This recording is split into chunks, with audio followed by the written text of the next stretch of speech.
we're committed to making a positive impact in the lives of youth, creating a nurturing environment in whatever we do, whether it's a camp, whether it's, cooking camp, a basketball clinic, giving funds, partnering with the school, doing a dance. We've done mental health things. And it's just how can we give back to them in a charitable way and do educational opportunities as well. So we use basketball as a tool because he's a basketball player. That's how most people know him. So that kind of opens the door for people to come in and say, hey, we want to work with you.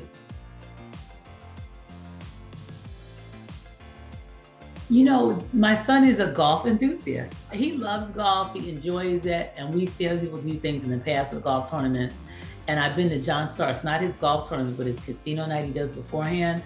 And he does it every year, and I hear what a success it is. And I feel like from people I've spoken with, if you do it correctly, it becomes a success, and it's something you can do for years upon years.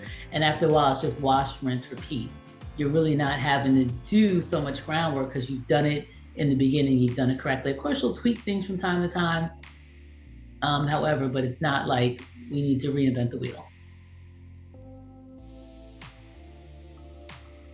I'll tell you, we looked at a couple of others, and some I looked online, they were like, you can start the process.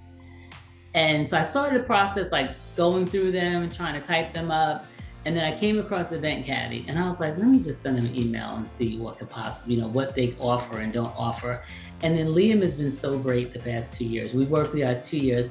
Liam reached out, we've had conversations. He's helped me, figure out what needs to be done. So I would say they're very helpful in the front end, and even Dane, very helpful.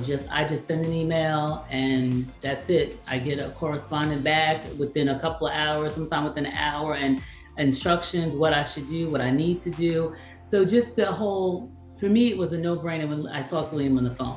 He was so nice, willing to help. And even the whole company have just been very helpful. They've been willing to help with marketing, help with anything we need help with.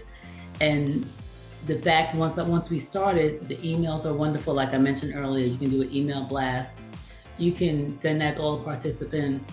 You can write stuff to sponsors, send that to sponsors as well. So it's it's just easy. Like once you start the process, it's easy.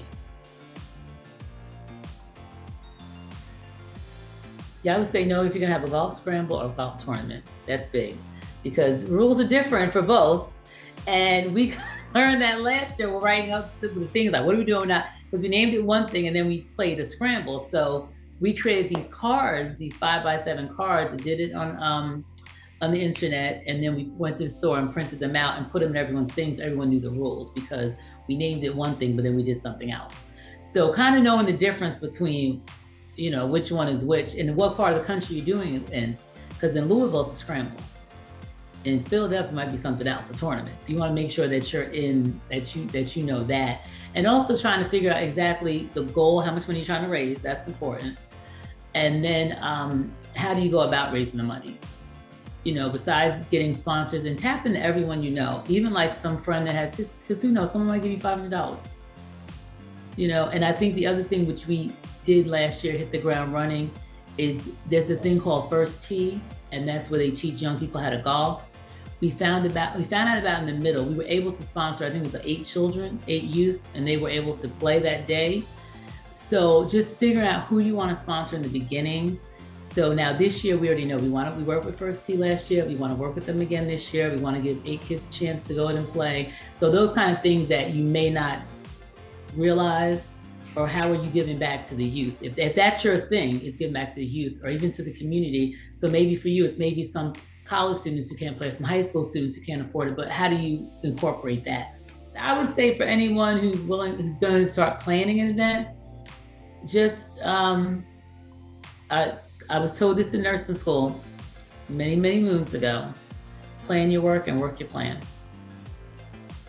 So whatever you decide on it, plan it out and then work. And there's gonna be days there were times we're like, is this really gonna happen? Like, we're in the trenches and we don't know what's going on. And it's like, but it all works out. And then once you've done it, just keep doing the successful things that you've done. And a big thing too is debrief with your team. We had a debriefing. We waited a couple of weeks so everyone could really have a chance to think of what we could have done better. And then we had a meeting and we debriefed. And then we were able to go over That's why we came with the point person. How can we get this? We have to find a way to make this a success, even more successful, because it was a success, even more successful.